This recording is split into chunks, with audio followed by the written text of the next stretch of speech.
retroglandular fistulas have their primary internal opening at pectinate line. We all know that. But then sometimes there can be a secondary internal opening which is high up, which is either pathological or it is iatrogenically grade.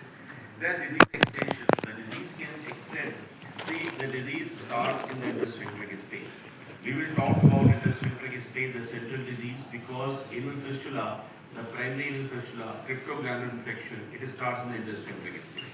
It can, within the intersphincteric space, it can spread in a craniocaudal direction going up to suprauterine space, or it can extend in a transverse direction giving rise to horseshoe disease, or it can go to extrasphincteric space.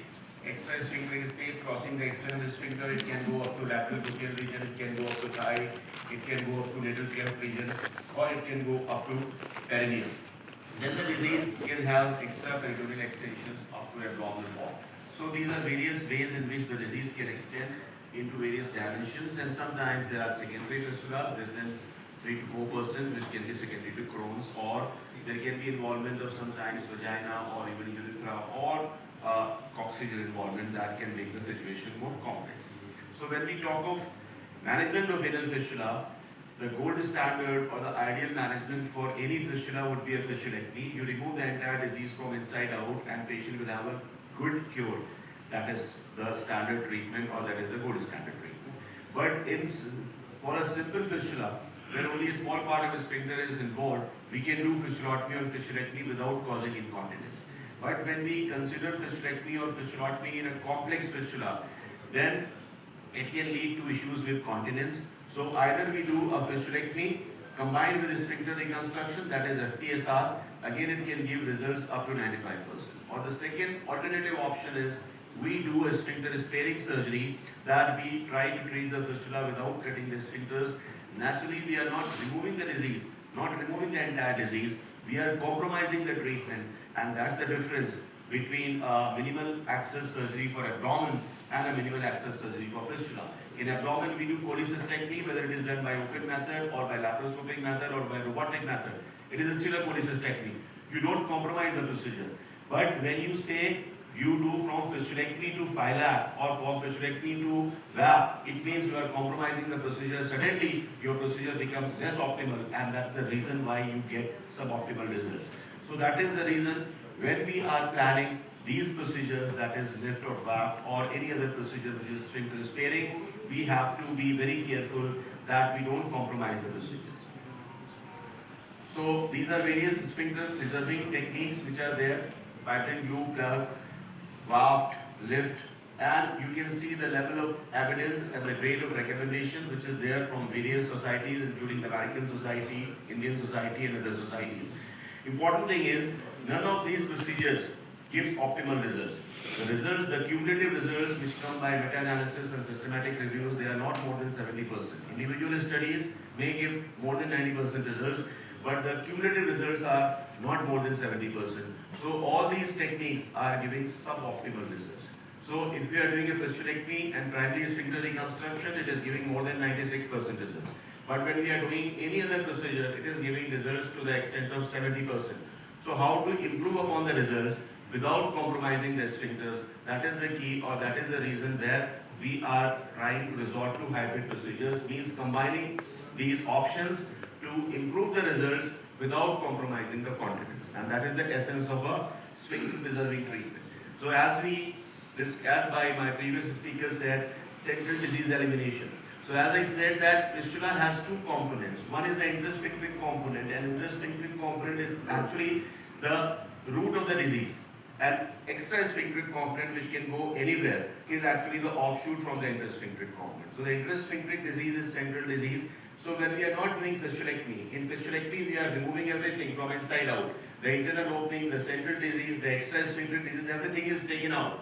So naturally the results Semua will be very akan good. menggunakan But prinsip when we are garap not pada sparing the sphincter, when we waktunya. are not cutting the sphincters, we are not doing fistulectomy, then the priority is to eliminate the central disease, that is the source of infection, the root of infection, and that is the intersphincteric disease. And the extrasphincteric disease we can manage by various ways. We can do Vaaft, we can do we can use laser. Basically, it is debridement of all the offshoots, all the extrasphincteric disease, elimination of the central disease or the intersphincteric disease. This is the scientific way of treatment of fistula. If we are not doing fistulectomy, any deviation from fistulectomy, at least we should be able to eliminate the central source of infection. Now, with this, I will show you some videos that how to apply this principle of surgery in various types of fistulas to get a better outcome without compromising the continence. So we are not doing fistulectomy, still we are trying to manage this fistula. This is the high transsphincteric fistula. You can see the external opening there for the gluteal region. The patient is in prone position. The internal opening is at the pectinate line posteriorly, 6 o'clock. Now you see that we have put in the dye, we are putting the fistula scope to see the inside of the tract. This is the light of fistula scope which is guiding us. Now here I will stop for a while. What I am trying to emphasize in the previous slide, this slide, I showed you that central disease elimination is the key. Now the central disease, that is the intersphincteric disease, can either be in the form of a mature tract, where we have a mature tract which is crossing from the internal sphincter to external sphincter. It's a mature tract, cord-like tract. And the second situation is where there is disseminated infection, there is an abscess in the intersphincteric space. Now when we have a mature tract, either without a seton or after seton, then we can do either a closure of internal opening or we can do a lift procedure, which is a very sound procedure for a mature tract which is traversing the intersphincteric space. The second instance is where we have disseminated infection in the form of abscess within the intersphincteric space. In these situations, we have to do intersphincteric space unroofing to eliminate all the infection, all the debris. The gland is not there, but the infected granulation tissue is there, which is giving rise to infection again and again. And unless you remove all that infection granulation from the intersphincteric space, there is high likelihood that no matter what you do, it can be a source of reinfection or recurrence. So in this video, I'm showing you that because the tract was mature, and this was demonstrated by preoperative MRI as well as intraoperatively also be assessed. So we decided to do lift procedure to do central disease elimination. This is the fistuloscopy being done. So you can use all the tools you have, but the principles, the scientific or the surgical, basic surgical principles should be met, they should be addressed. So we are doing dissection in the intersphincteric space. We will find the tract here, cord-like mature tract. We will remove this portion of the tract from the intersphincteric space. That is what we call as intersphincteric disease or central disease. And the remaining extrasphincteric disease, you can see this is the between blue stain lumen of the tract. So we are cutting it, dividing it, and we will remove all the tissue from it. And then we can put a sutures. And then the extrasphincteric disease, you can see we are using a fistula scope to just debride it, clean it thoroughly, and at the end you can also use a laser. So this is the laser file. A similar video, just the opposite of the previous one. Sorry.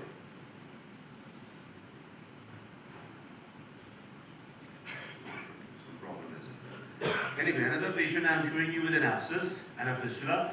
So nowadays what we do, we try to manage the abscess and the fistula in the same setting.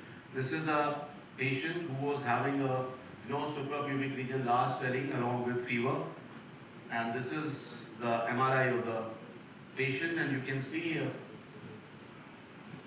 a large abscess cavity here in the suprapubic region, and this was going, the tract was going up to the anal canal here.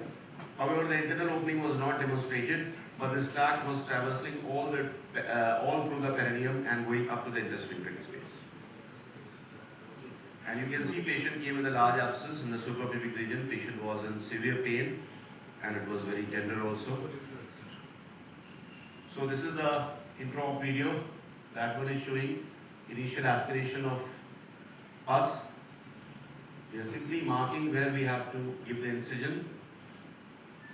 So with the white bone needle we are trying to aspirate, and you can see the pus is coming out. So we give incision at that place to drain the abscess.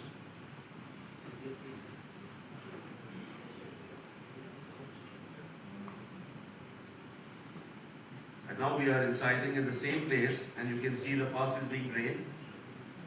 Lot of pus was collected in the suprapubic region, and we try to drain all the pus from here.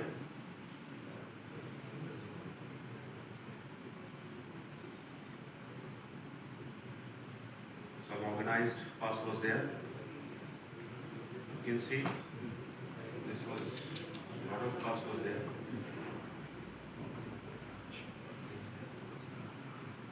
This was the first step, and we all know that we need to drain any abscess.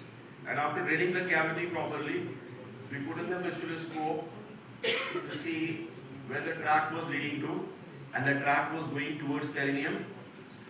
And the fistula scope was taken down into the tract.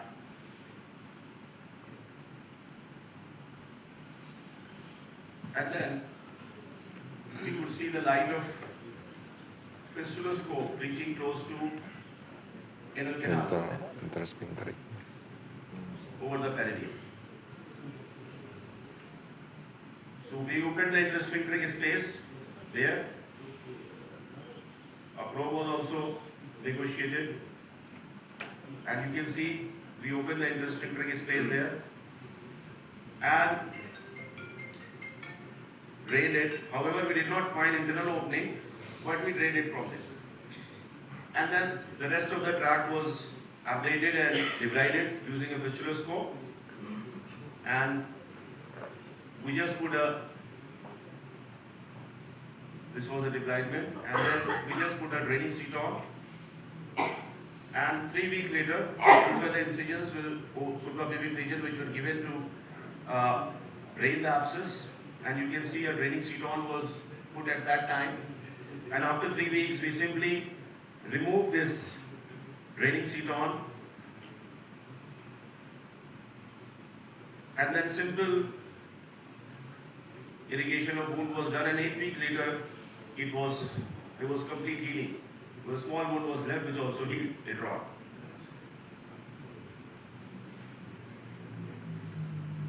Another patient who had disease reaching up to thigh. This was the internal opening here, and actually he had a horseshoe abscess within the intersphincteric space. You can see we are just pushing the dye from the internal opening, and the dye could be seen coming out from the opening there over the thigh. This is part of thigh. So it's a very long tract. Terus yang pemain band itu yang Fistulanya di skrotum suruh datang ke ntar kita tropis lagi dia bagus. So what we did was we opened this intersphincteric space, drained all the horseshoe abscess from there through the intersphincteric space. But since the tract was very long, it was difficult to debride the tract. So we gave multiple incisions to thoroughly debride the tract. And through these incisions, we put in the Vaaft scope also to do under vision debridement of all the segments of the tract. By breaking the tracts into various segments, we had small segments of tract which were easier to debride, and then later on in post-operative period again it was easier to irrigate and clean. So you can see we can use a combination of excision and Vaaft and sometimes laser in order to treat fistulas which otherwise seem to be complex, but with reasonable sphincter preservation you can achieve excellent success rate in these patients. And this is how this patient healed.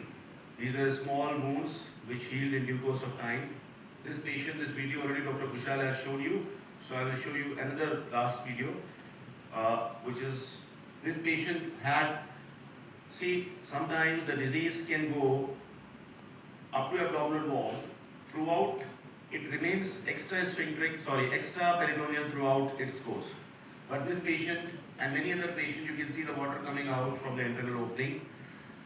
Many of these patients, and this patient also had undergone laparotomy because he was misunderstood as having pelvic abscess, and later on there was wound dehiscence, and then he had hernia. All those complications were because of misinterpretation and misdiagnosis. Actually, he had an extraperitoneal disease, which continued. So you can see the internal opening is here. From intersphincteric space, the infection can ascend with remaining extra sphincter throughout its course, coming to a space of Bridgius, and from a space of Bridgius, it can go into flanks or abdominal wall, forming multiple abscesses or cavities. So this is the fistuloscopy being performed in this patient. Then the same basic principle of surgery is being applied. That is, we excise the intersphincteric disease from below. So we are excising the internal opening, and internal opening will actually guide us to the intersphincteric space where all the granulation and the source of infection lies. So we remove all that by giving incision, and in this process we only cut a lower part of internal sphincter, just like we cut lower part of internal sphincter when we do internal sphincterotomy. That doesn't lead to any incontinence. So only lower part of internal sphincter, by cutting it, you get access to intersphincteric space. You remove all the disease from there. You remove all the granulation, all the infected, pus, granulation, debris. Everything is taken out from there. And then the extrasphincteric disease, which was in this patient, actually extraperitoneal, going up to suprapubic region. So in this patient, we also had a very clean intersphincteric space after, complete thorough debridement. So we closed it, but sometimes we leave it open. We close it in 2 layers and put a mucosal trap.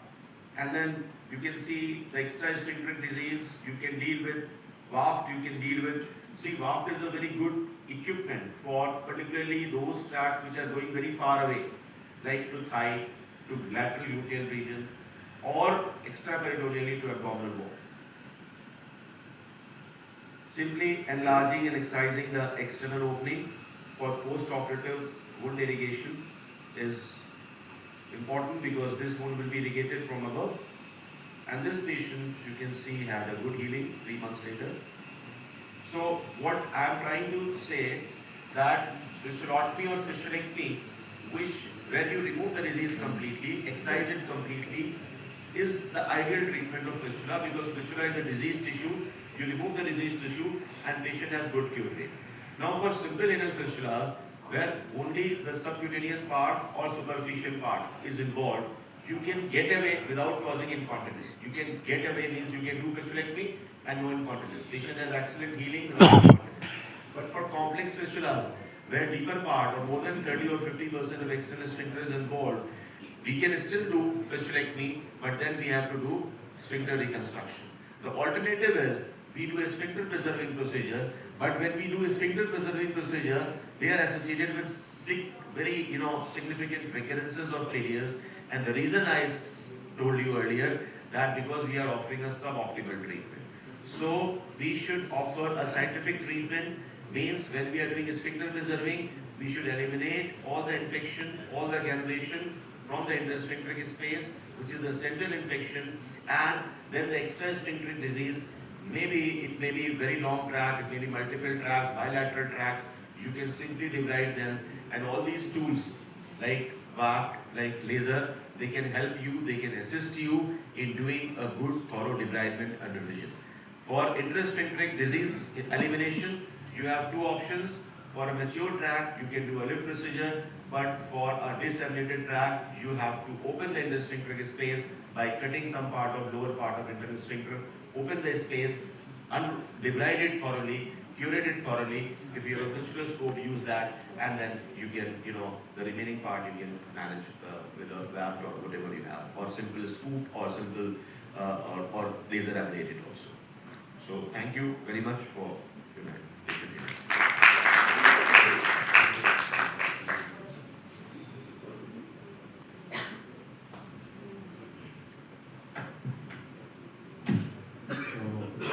You have been exposed to the most advanced lecture there can be, and I'm sure you must have seen abdominal cases and leg cases.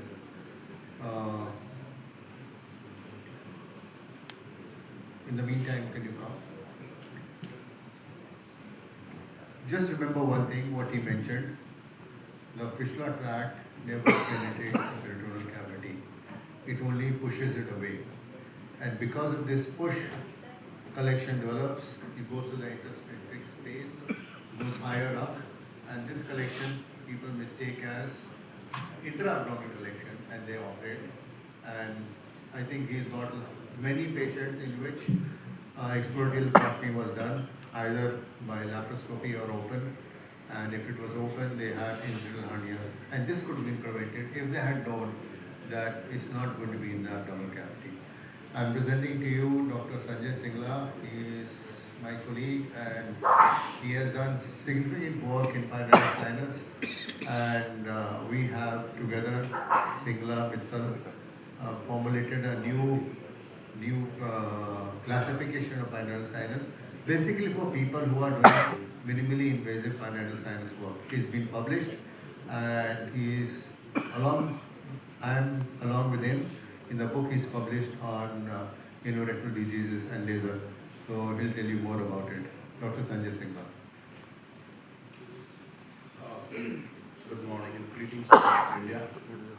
Myself, Dr. Sanjay Singla, as introduced by Dr. Kushal Mittal. I'm grateful to Dr. Niranjan Agrawal to induct me to ACSI. Honestly, working with Dr. Sharma on pulmonary sinus and Dr. Kushal, inspiration for writing the book came from Fistula, and Arshad is doing and Jawar and Nitish doing significant work together. And I'm here on behalf of ACSI, really thankful to the Association of Malaysia and the ACSI